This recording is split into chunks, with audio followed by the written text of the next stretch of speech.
Hello বন্ধু, new Vishwakarma furniture থেকে আমি বাপি। টিভি পলিশের আপনারা দেখছেন 5 বার। এই যে এক্সটেরিয়র পলিশ, এটা এক্সটেরিয়র পলিশের কাজ চলছে।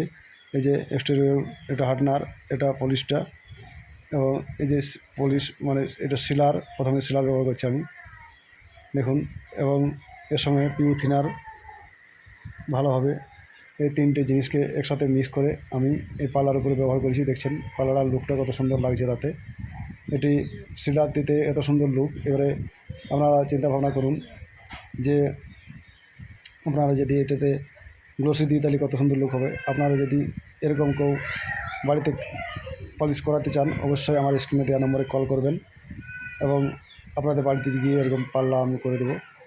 দেখুন সিলার দেওয়ার পর আমরা খুব ভালোভাবে এটা ঘষে নেব। অবশ্যই আমার চ্যানেলটাকে লাইক এবং সাবস্ক্রাইব করে রাখবেন এবং বেল আইকনটি প্রেস করে রাখবেন, যাতে সর্বপ্রথম আপনাদের কাছে নোটিফিকেশন পৌঁছে যায়, আপনি প্রথম দেখার সুযোগটা নিতে পারেন।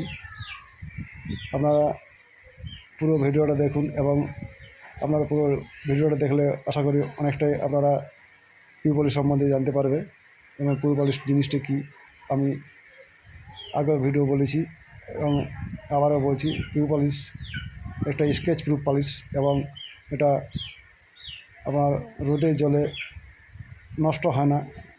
যেটা এক্সটেরিয়র পলিশটা, এটা আমরা এক্সটেরিয়র করছি, এটা বাইরে ব্যবহার করতে পারেন, বাইরেও রেখে দিলেও এটা জলের রোদে কোনো হবে না, একই রকম থাকে যাবে সব দিন।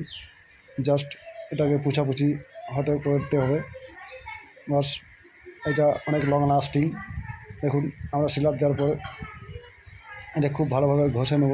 দেখুন কত নতুন সহকারে ঘষা হচ্ছে। আমার ভিডিও দেখার জন্য ধন্যবাদ।